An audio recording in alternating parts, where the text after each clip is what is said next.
السلام علیکم ورحمۃ اللہ وبرکاتہ. گپ شپ ڈیرا کی اگلی ایپیسوڈ میں خوش آمدید. جیسا کہ آپ جانتے ہیں کہ پچھلی ایپیسوڈ میں ہمارے معزز مہمان حاجی صاحب میرے والد گرامی موجود تھے, ساتھ میرے ڈاکٹر علی آج کی نشست میں بھی شامل ہیں. تو حاجی صاحب, آج مزاج کیسے ہیں, طبیعت کیسی ہے, حشاش وشاش ہیں؟ سب سے پہلے تو میں آپ کا شکریہ ادا کرتا ہوں. کس بات کا؟ کہ آج پھر مجھے اس محفل میں بیٹھنے کا موقع دیا گیا. حاجی صاحب شکریہ کی کون سی بات, تھوڑے بال ہے کی ہم تہانوں نہیں, یعنی کہ سوال جواب کرنے تھے کنوں کرنے نے, فاروق مشہور نہیں کرنا تو کس کو کرنا. تھینک. جی ڈاکٹر صاحب, آج کوئی اوپننگ آپ کوئی بات کرنا چاہیں, باقی پہ تو پھر تو ہم کنٹینیو کریں گے انشاءاللہ. میں یہی کہوں گا کہ آج ہمارے ساتھ جو ہیں وہ میرے نانا ابو موجود ہیں, تو ان کے کافی زیادہ لائف ایکسپیرینسز ہیں, اور انہوں نے جو ہے کیا کہتے ہیں پورے پاکستان میں اپنی جاب کے لائف میں پورا پاکستان وزٹ کیا, تو وہ میرے لیے وہ بڑا فیسینیٹنگ ہے. انہوں نے چاروں صوبے دیکھے ہیں, کافی زیادہ شہر دیکھے ہیں, تو میں اکثر ان سے یہ ان کی ایکسپیرینسز پوچھتا رہتا تھا کہ آپ نے وہاں کیا اس ٹائم پہ کیا دیکھا. تو ہم چاہتے ہیں کہ وہی ہم اس کو ریکارڈ کر کے جو ہے لوگوں کے ساتھ بھی شیئر کریں. بیسیکلی یہ سمجھ لیں ایک لحاظ کی ذرا ماڈرن ٹائپ کی بایوگرافی ہے, ٹھیک ہے, اس میں ہم لوگ اس کو ویڈیو فارم میں کر رہے ہیں. حاجی صاحب لاسٹ ٹائم ہم نے ڈسکنٹینیو کیا تھا 1975 ایبٹ آباد پہ, لیکن ہم ادھر ایک چیز مس کر گئے تھے. 1971 سقوط ڈھاکہ ایک بہت بڑا ایونٹ تھا. آپ اس وقت آبویسلی ایک جوان آپ تھے اور آپ نے وہ چیزیں دیکھیں. کہاں تھے آپ اس وقت جب یہ سارا کچھ ہوا؟ کیا فیلنگز تھیں اور کیا کنڈیشنز تھی اوور آل؟ یعنی کہ نا آپ کے آبویسلی ایک نوجوان کے پاکستان دو لخت ہوا تھا, تو کیا اس وقت آپ کی فیلنگز تھی اور کیا آپ سوچتے تھے, اور اس وقت کے نوجوان عمومی طور پہ کیا سوچتے تھے؟ یاد ماضی عذاب ہے یار. سن 1971 کی بات ہے کہ جب یہ سقوط ڈھاکہ کا واقعہ ہوا تھا. میری پوسٹنگ اس وقت واہ سیمنٹ فیکٹری برانچ میں بطور اکاؤنٹنٹ. جی آپ نے بتایا تھا. جی. تو جنگ ہو رہی تھی, جہاز آتے تھے, وہاں بھی ہم آوازیں سنتے تھے, سائرن بجتے تھے, تو اپنی محفوظ جگہ پہ جو بھی پناہ گاہ تھی قریب ترین وہاں چلے جاتے تھے.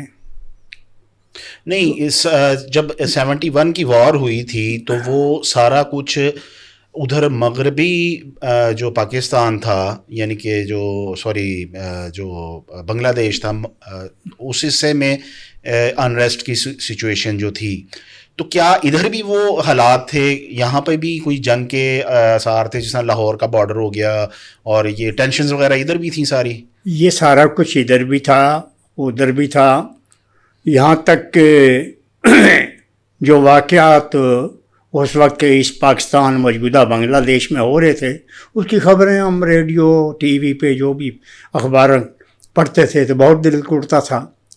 تو ان دنوں میری جب پوسٹنگ تھی تو میں واہ سیمنٹ فیکٹری میں اکاؤنٹنٹ کام کر رہا تھا, تو رات کو خبریں وغیرہ سننی, ریڈیو پہ سننی, تو وہ بہت ایسی شام تھی جب ریڈیو اور ٹی وی پہ سقوط ڈھاکہ کا اعلان ہوا. یہ کتنے بجے کا ٹائم تھا جب یہ اناؤنسمنٹ ہوئی تھی؟ یہ مجھے کوئی نہیں, ویسے اندازہ ہو گیا تھا کہ اس طرف بات جا رہی ہے, یہ کہ سرپرائزنگ یہ تھا کہ خبریں صحیح تو پہنچ نہیں رہی تھی نا. اچھا. ہاں, یہی جو ہمارے ٹی وی پہ یا ریڈیو پہ یا اخبارات میں آتا تھا وہی ہمارا سورس تھا. جی. اصلی صورتحال تو ڈفرینٹ ہوگی. وہ بعد میں پتہ چلی آپ کو؟ وہ پتہ چلا بھی بعد میں بھی. تو اس زمانے میں میرے بہت ہی گہرے دوست میجر اسم فاروق گیلانی صاحب جو تھے, جی آپ نے ذکر کیا تھا, ان کی پوسٹنگ ڈھاکہ میں ہو چکی تھی اس وقت. اچھا, وہ ڈھاکہ میں ڈھاکہ بالکل پراپر ڈھاکہ میں ان کی پوسٹنگ تھی. اس وقت وہ میجر رینک پہ تھے؟ میجر رینک پہ تھے. جی. تو ڈھاکہ کی بالکل مین جو ڈیفنس تھا یا جو بھی دفاعی مقامات تھے ان کی پوسٹنگ تھی. تو رابطہ تو تھا نہیں کوئی, جی جی تو جو بھی خبریں سنتے تھے، جب یہ خبر نشر ہوئی تو میں اپنے گھر میں تھا. خبر سننے کے بعد میں کیا بتاؤں کہ کیا تاثرات تھے. حقیقت میں جب یہ سقوط ڈھاکہ کی خبر سنی تو یکدم میرے ذہن میں آیا کہ یار میرا دوست ہے وہاں، کیا ہوا ہوگا ان کے ساتھ. کیونکہ مفتی بہانی بھی تھی، انڈیا کے بھی اثروں سے وہ کام کر رہا تھا. تو میں اس واقعے پہ تکیے پہ سر رکھ کے، منہ چھپا کے، اتنا ہچکیاں لے کے رویا تھا کہ آپ تصور نہیں کر سکتے کہ یہ کیا ہو گیا. وہ ایسا ایموشنل موقع تھا کہ ایک وقت تھا اس واقعے سے پہلے کہ ہمارے بینک کے افسروں کی بھی ٹرانسفر ایسٹ پاکستان میں ہو رہی تھی، تو میری بھی دل تمنا ہوتی یار میری بھی ٹرانسفر ہو جائے ایسٹ پاکستان. وہاں کیونکہ بینک کا تھا، ہمارے بینک کا جو سیٹ اپ تھا ایسٹ پاکستان میں اسی طرح تھا. لیکن جب یہ واقعہ ہوا سقوط ڈھاکہ کا تو پھر یہ احساس ہوا کہ اللہ جو کرتا ہے بہتر کرتا. اس واقعے پہ کچھ زیادہ بولنا، اب اتنا عرصہ گزر گیا.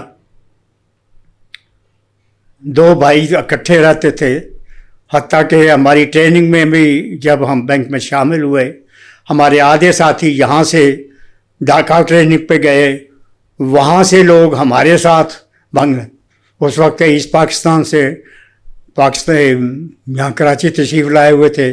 ہم اکٹھے یہاں ٹریننگ کر رہے تھے، یہاں سے جو گئے تھے وہ وہاں ٹریننگ کر رہے تھے.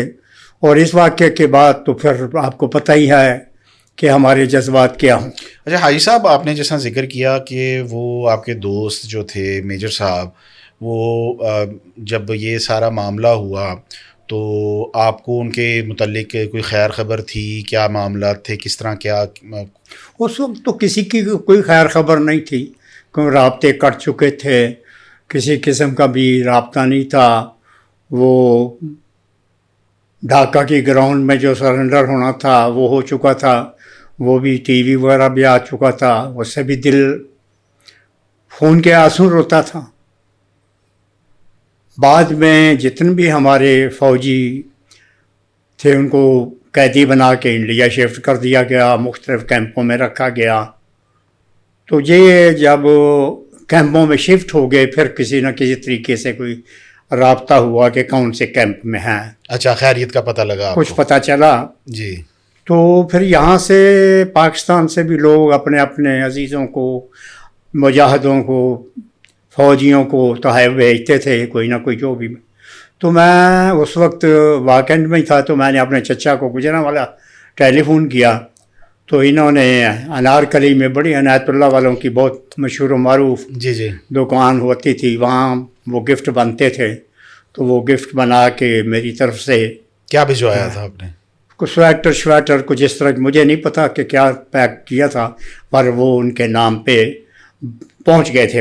اچھا پہنچ گئے. اچھا، انڈیا میں وہ بعد میں پھر پرزنر آف وار کے طور پر جو بین الاقوامی قوانین اس کے تحت اجازت ہوگی تو وہ چیکنگ باقاعدہ چیز چیک کرو. تو آپ کو یہ پتہ ہے کہ ان کے ساتھ وہاں پر انڈیا میں کیا ہوا کچھ وہ بتائیں؟ یہ تو پتہ ہے کہ دشمن کے پاس جب قیدی ہو جاتے ہیں تو وہ اس کا رویہ وہ دشمنان جیسا ہی ہوتا ہے.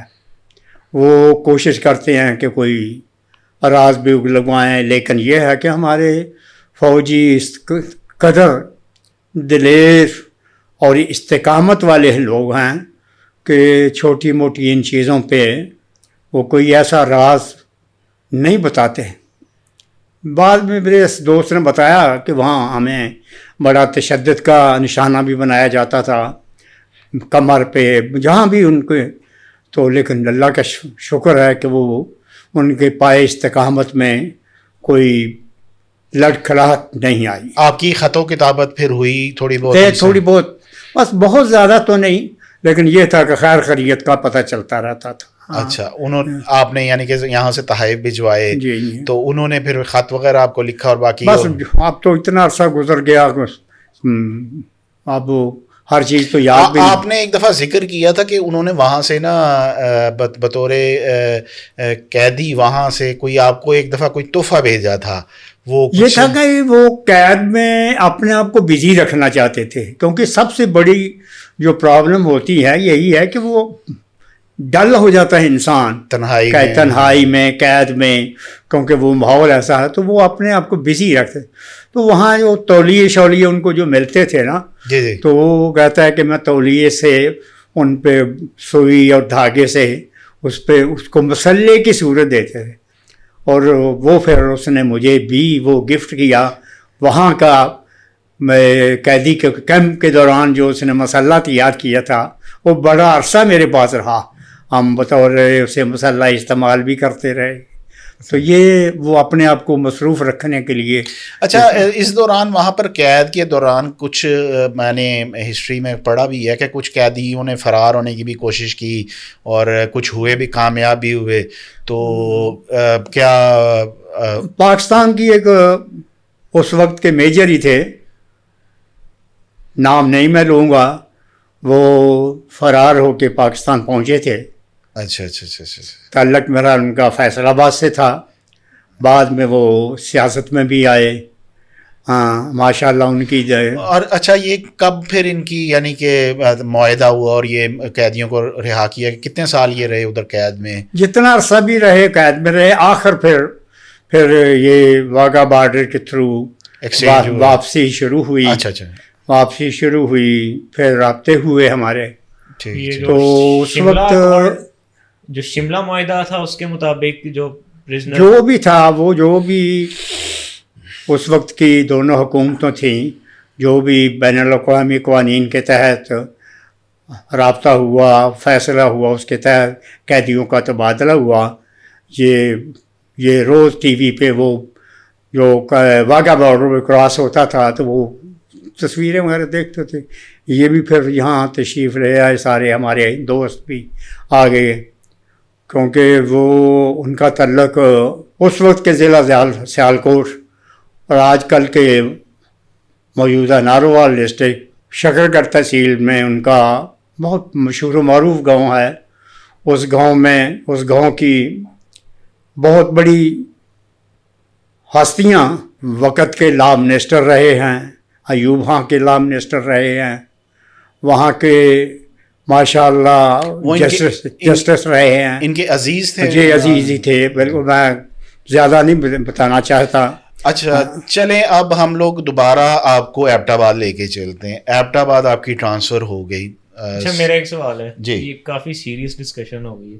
یہ ابھی آپ کا جوانی کا ٹائم ہی آپ بتا رہے ہیں نا، جو 65 لیٹ 60s اور 70 ارلی، تو آپ کا جوانی کا ٹائم تھا. آپ کی فیوریٹ ایکٹریس کون تھی، فلم سٹار کون سی تھی؟ کوئی شوق ہی نہیں تھا نا، ایسے تو کوئی تو ہوگی نہیں. آپ نے کوئی فلم دیکھی؟ حاجی صاحب اس سوال سے میں ایک سوال کرنا چاہوں گا. کیا آپ اس وقت، اب تو ماشاء اللہ آپ ایک مذہبی خیالات رکھتی ہیں، اور اس وقت آپ کا رجحان تھا مذہب کی جانب اپنی جوانی میں؟ ویسے تو بطور مسلمان تو ہمیں ہر وقت ہی ہونا چاہیے، لیکن تھوڑی بہت اس میں وہ غفلتیں بھی ہوتی ہیں. یہ ہے، لیکن یہ ہے کہ اس میں یہ ضرور دوں گا کہ شادی کے بعد میری بیگم جو تھی بہت پابند تھی اس میں، صوم و صلوات میں، قرآن خوانی میں. تو پھر جو تھی وہ تواتر کے ساتھ نماز بھی شروع ہو گئی، ڈیلی قرآن پاک کی تلاوت بھی ہوگی. اللہ کا لاکھ لاکھ شکر ہے کہ آج بھی یہ روٹین میری یہی ہے کہ صبح فجر کی نماز کے بعد، بلکہ اس سے پہلے میں اپنی تلاوت قرآن پاک کی تلاوت کی جو منزل ہوتی ہے وہ میں مکمل کرنے کے بعد مسجد میں نماز پڑھنے کے جاتا ہوں. مطلب یہ نانی جان کو آپ کریڈٹ دیتے ہیں، پازیٹیو ان کا امپیکٹ تھا. بالکل میں ان کو اللہ تعالیٰ سے یہ دعا کروں گا، اللہ تعالیٰ ان کو وہ، کیونکہ اللہ کے حضور حاضر ہو چکی ہیں، اللہ تعالیٰ ان کو اس کا اجر دے. اچھا ایبٹ آباد میں لائف آپ کی سٹارٹ یعنی کہ پراپر ایک جس طرح کہتے ہیں نا آپ کی پروفیشنل لائف پراپر ایک سٹارٹ ہوئی اور وہاں پر آپ نے آغاز کیا, کیا حالات تھے اور کس طرح کرائے کا, جس طرح آپ نے کہا کہ مکان لیا وہاں پر, اور پہلی سواری کون سی تھی, چلیں مجھے یہ بتائیں, اور کہاں لی تھی؟ ایبٹ آباد میں ہی لی آپ نے؟ نہیں, پہلی سواری جو میں نے لی تھی پرانی سوزوکی موٹر سائیکل لی تھی. اچھا. وہ میں جب وہاں سیمنٹ فیکٹری میں پوسٹنگ تھی میری تو واقعاً سے آنے جانے کا بہت 70 سی سی تھی کہ 150 تھی, کون سی یہ مجھے نہیں پتا کہ وہ کیا فیلنگ تھی اپنی پہلی سواری لی تو؟ سیکنڈ مجھے یاد ہے کہ وہ اس زمانے میں وہ کوئی 1700 روپے کی لی تھی میں نے. اچھا ٹھیک ہے, تو اسی پہ میں نے پھر فیلنگ کیا تھی؟ صحیح ہے, جب یہ ہوتا ہے کہ بھائی پہلی سواری ہے, کیونکہ ہمیشہ سائیکل ہی چلایا کرتے تھے. ہاں, تو وہ پھر سیکھنا شروع کیا. تو ایک دن سیکھتے سوکھتے واقعاً کی صبح فجر کے وقت ہی وہ میں آگے جا کے 90 زاویے کا موڑ تھا, مجھے وہ سمجھ نہیں آئی موڑنے کے لیے, تو میں سیدھے سرکنڈوں کی کھیت میں سیدھا جا کے گرا. تھوڑا بہت اس میں چوٹیں وغیرہ بھی زخمی ہوئی. اس سے پھر آہستہ آہستہ تو وہ موٹر سائیکل چلانی وہیں سے سیکھی, اور وہ میرا ذریعہ تھا کہ میں واقعاً سے موٹر سائیکل پہ ون ویلنگ کو اسکڈ شٹ مارنے کا شوق نہیں وہ سیمر کیا. میں آپ کو یہ بھی بتا دوں کہ ان دنوں میں جمعے کے دن نا ہماری ویکلی رپورٹ جاتی تھی بینک برانچوں کی. تو کیونکہ میں واقعاً سے جاتا تھا تو وہاں سے میرے پاس کوشش ہوتی تھی کہ جلدی جلدی کام سمیٹ کے جمعے کی نماز جو ہے میں گھر ہی پڑھوں. تو ہمارا جو ایک کیشیئر تھا نا وہ روز پنڈی سے بچارا آتا تھا. تو ہم چھٹی کر کے میں نے اس کو بٹھایا پیچھے, تو کوشش کی کہ جلدی جلدی اپنے گھر واقعاً پہنچی. وہ حسن بلال اتر جاتا تھا. تو جب ہم وہاں سیمنٹ فیکٹری سے حسن ابدال کے درمیان جی ٹی روڈ پہ تھے تو آگے سے سڑک چھوٹی تھی, آگے سے ایک ٹرک آ رہا تھا. تو میں تیز تھا تو ایک پیدل آدمی لیفٹ سائڈ پہ جا رہا تھا. میں نے ٹرک سے بچنے کے لیے کوشش کی, اور ہوا یہ کہ میرا ہینڈل جو وہ اس چلتے پیدل آدمی کے ساتھ پوری سپیڈ کے ساتھ لگا. وہ بھی گرا, ہم دونوں بھی گرے, رگڑے آئیں, پینٹیں پھٹ گئیں, لیکن یہ شکر ہے کہ کوئی زیادہ کوئی سیریس انجری نہیں ہوئی. رگڑے روگڑے ضرور لگیں. اور اس سے یہ تھا کہ پھر اس سے یہ تجربہ ہو گیا کہ بھائی ایسے موقعوں پہ کیا احتیاط کرنی چاہیے. جی جی. اچھا ایبٹ آباد پہ میں دوبارہ یعنی کہ آتا ہوں, سٹارٹ کی آپ نے لائف اس وقت آپ نے جس طرح بتایا جب شفٹ ہوئے آپ وہاں پر تو آپ یعنی کہ 2 ہی تھے آپ اور امی جان. تو اس کے بعد کیا لائف تھی اور کس طرح ہارڈ شپ, کیا دن دیکھے, کیا صورتحال تھی؟ سردی بھی بڑی ہوتی ہے وہاں پر. کچھ دیر تو کیونکہ مکان وغیرہ نہیں ملا تھا. جی جی. تو ہمارے مینیجر تھے میری برانچ کے, میں سب مینیجر تھا, تو 2-4 دن تو ان کے گھر میں رہے. ٹھیک ہے. پھر ہماری دفتر کے برانچ کے قریب ہی ریسٹ ہاؤس تھا, وہاں ہم نے کمرہ کرائے پہ لے لیا. ہم وہیں خود ہی کھانا پکاتے تھے, وہ بیگم اور میں, کیونکہ تھوڑا بہت سامان رکھا ہوا تھا. وہ گھر تھوڑے عرصے کے بعد پھر ہمیں مکان مل گیا, تو وہ بھی قریب ہی تھا بالکل. تو وہاں ہم شفٹ ہو گئے, سامان وغیرہ سارا وہ گھریلو سامان سارا ہم شفٹ ہو گئے. ٹھیک. اچھا 1975 کے بعد پھر آپ نے یعنی کہ وہیں پر کتنا عرصہ گزارا ایبٹ آباد میں؟ ایبٹ آباد میں میرا کچھ 7 سال کا اسٹے ہے. 7 سال. اچھا جی. اور کیا کیا پھر وہاں پر مزید؟ بلکہ میری بیٹی بھی حالانکہ وہ واقعنڈ میں پیدا ہوئی تھی, لیکن اسٹے میرا وہی تھا ہری پور اور ایبٹ آباد کا. اور دونوں بیٹے رضوان اور عثمان میرے ایبٹ آباد اسٹے کے دوران ہی پیدا ہوئے تھے. ٹھنڈ کی کیا صورتحال؟ سردی تھی. اچھا. وہاں کوئی سوئی گیس بھی نہیں تھی ایبٹ آباد میں. لکڑیاں لاتے تھے یا وہ وہاں یہ بھی رواج تھا کہ لکڑیوں کا جب آرے سے بورا ملتا ہے بوریوں میں بھر کے لاتے تھے، وہ چولہے میں بھر کے وہ جلاتے تھے. اور وہ جو کوئٹہ اسٹوو تھا وہ اس کی چمنی باہر نکالی ہوتی تھی کوئٹہ اسٹوو سے، اس میں لکڑیاں ڈال کے ہنڈیا بھی پک جاتی تھی اور کمرہ بھی گرم ہو جاتا تھا. اور کافی ایبٹ آباد تو ویسے ہی تو وہاں پر سنو فال وغیرہ بھی رہتی تھی، سنو فال وغیرہ بھی رہتی تھی. سنو فال ہوتی تھی جی جی ہاں، لیکن بہت زیادہ نہیں ہوتی تھی. اچھا، پھر اس کے بعد آپ کچھ عرصہ غالباً ایوب میڈیکل کالج کی جو برانچ تھی ایم سی بی کی، یہ میرا خیال اندازاً 79 کی بات ہے کہ ایوب میڈیکل کالج وہاں قائم ہو چکا تھا. تو وہاں ایوب میڈیکل کالج کے نام سے میرے بینک نے وہاں برانچ کھولی. جی جی. اور میرے جو صاحب تھے انہوں نے مجھے مینیجر وہاں پوسٹ کر دیا.